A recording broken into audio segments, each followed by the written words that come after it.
ধর্ষকের মৃত্যুর আগে ধর্ষিতাকে মৃত্যুবরণ করতে হয়। এটা হচ্ছে আমাদের সোনার বাংলাদেশ। একজন ধর্ষকের জীবনের মূল্যটা এত বেশি যে তাকে ফাঁসির মঞ্চে দাঁড় করা যাবে না। আমরা বাংলাদেশে কয়জন ধর্ষকের নাম জানি যাকে কঠোর থেকে কঠোরতম শাস্তি দেওয়া হয়েছে, যাকে ফাঁসির মঞ্চে দাঁড় করা হয়েছে? আমরা কি আদৌ কেউ জানি না।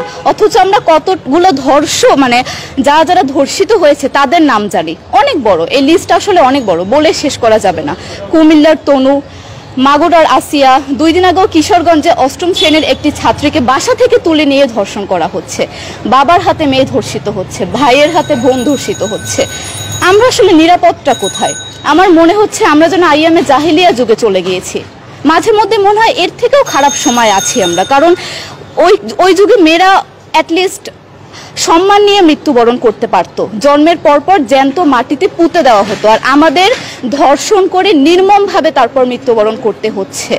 যদি সরকার আমাদের ওই নিরাপত্তা নাই দিতে পারে, তাহলে সরকারের কাছে আমাদের অনুরোধ, আমাদের জ্যান্ত মাটিতে পুঁতে দেখ। আমরা বেঁচে থাকতে চাই না, আমরা সম্মান নিয়ে মৃত্যুবরণ করতে চাই।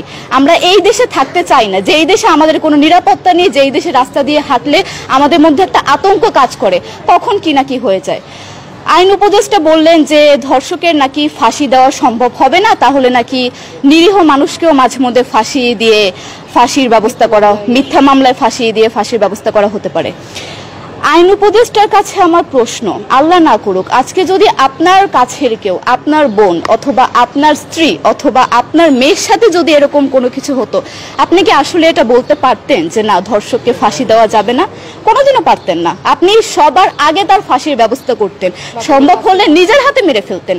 তাহলে আমাদের বেলায় কেন এত বৈষম্য? আমরা কি দোষ করেছি? আমরা কি নারী না? আমরাও তো কারো বোন, আমরাও তো কোনো বাবার সন্তান, আমাদেরও তো বেঁচে থাকার অধিকার আছে, তাই না?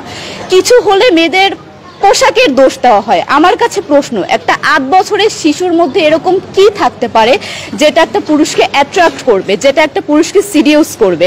সেরকম হলে আসলে ধর্ষণ করা হতো সবসময় প্রাপ্তবয়স্ক মহিলাকে। কিন্তু আমরা আসলে পরিসংখ্যান গবেষণা করলে দেখতে পারি যে ধর্ষক সবচেয়ে বেশি করা হচ্ছে শিশুদেরকে, কিশোরীদের সবচেয়ে বেশি ধর্ষণ করা হচ্ছে। দৃষ্টিভঙ্গি পরিবর্তন করুন, চিন্তা ভাবনা পরিবর্তন করুন, ধর্ষকদের আইনের আওতায় আনুন। যদি আইন উপদেষ্টা অথবা প্রশাসন যদি ধর্ষকদের শাস্তির ব্যবস্থা না করতে পারে, আমাদের হাতে তুলে দেন, আমরা নিজেদের হাতে শাস্তি দিয়ে দিতে পারবো। এই সাহস আমাদের মধ্যে আছে। বেঁচে থাকার জন্য আমাদের যতটা কঠিন হতে হবে, আমরা কঠিন হওয়ার জন্য প্রস্তুত আছি।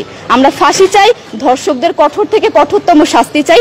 যতদিন না পর্যন্ত ফাঁসি দেওয়া হবে, যতদিন না পর্যন্ত ধর্ষকদের শাস্তির ব্যবস্থা করা হবে, আমরা আমাদের আন্দোলন অব্যাহত রাখবো। দরকার হলে আমরা শিক্ষা প্রতিষ্ঠান বন্ধ করে দিব, তবুও আমরা থামবো না। এটাই আমাদের দাবি।